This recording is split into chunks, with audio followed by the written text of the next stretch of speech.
as you know, IRCC recently announced the new cost of living requirement, and this will surely impact your overall proof of funds for your student visa. So join me in this video as we break down the precise amount that you need as you move to Canada. Hi, my name is Coach MC and you are watching SLE Canada, and we help aspiring international students to prepare ahead for their Canadian dreams. So if you're new to our channel, make sure that you are subscribed, and also make sure that you like this video if you want to see more proof of funds video in our channel. So last week, December 7th, 2023, this is the day when they announced that they are planning, or they will officially increase the cost of living requirement from 10,000 Canadian dollars for a single applicant.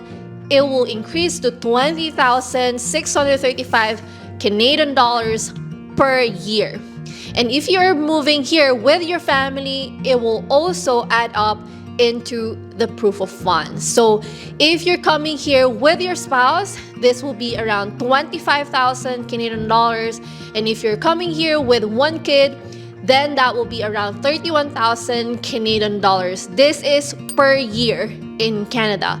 So the more family members that you're bringing in your application, that will significantly affect the proof of funds overall cost. So we have shared so many videos here about proof of funds that you know that when you get here to Canada, you are not only paying for your rent, your food, or other living costs here, but you're also paying for your tuition fee. So on top of that, the cost of living requirement, you also need to add your tuition fee cost, and that will be between 10,000 Canadian dollars up to 18,000 Canadian dollars per year. Also need to include the travel costs, your books, other miscellaneous that you have to pay to the school. So that will be around 3,500 Canadian dollars. So now for 2024, if you're planning to study for a one-year program and you're coming here as a single applicant, you will need at least in average 42,000 Canadian dollars for a one-year program.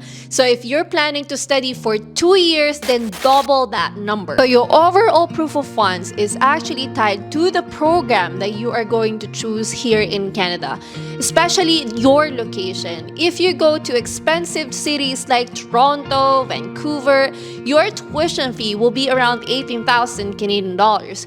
But if you go to smaller towns like in Atlantic or here in British Columbia, you can still find around 10,000 Canadian dollars or 13,000 Canadian dollars for a one-year program. So if you're thinking to study for 2 years and you have limited budget, I would highly suggest that consider getting the 1+1 program, because they will only gonna look at your first year cost of living, tuition fee, travel costs, and miscellaneous. And then if you really wanted to go for second year, then you can just apply for student permit extension when you get here to Canada. And really think about it if you can bring the whole clan in your application, because the more family members that you are going to bring in your application, it will totally increase your proof of funds. Actually, I have a student who's family of 7. Before, they only need around 63,000 Canadian dollars for family of 7 to study for a 1 year or to stay here for 1 year. But now, they need around 82,000 Canadian dollars. So there was like 20,000 Canadian dollars difference there. This new rule is not actually to discourage you guys to move to Canada. If you really wanted to move here, you just need to be well prepared financially. They want you to be prepared here and do not rely on the social assistance in Canada. Because you know why, guys? There's so many issues that international students are being involved right now. Like, some students are going to the food bank or being homeless. They're not really financially prepared. So they didn't change this policy just because of inflation. They changed the policy because unfortunately, there's some students who are abusing the system of Canada. I know some of you guys are now discouraged because of the proof of funds requirement, but always look at the bright side, guys, because you know Canada is still okay compared with the UK and Australia. Like the UK, you can't bring your dependents with you.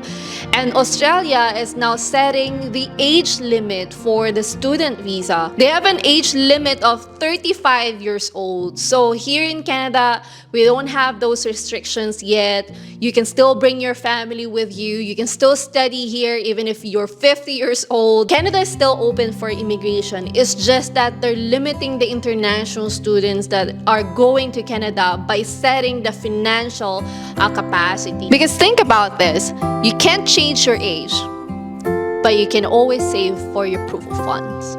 What do you think about that? Let me know in the comment section. Are you still thinking to move to Canada, or are you moving to another country? Let me know and I'll see you in the next one. Bye guys!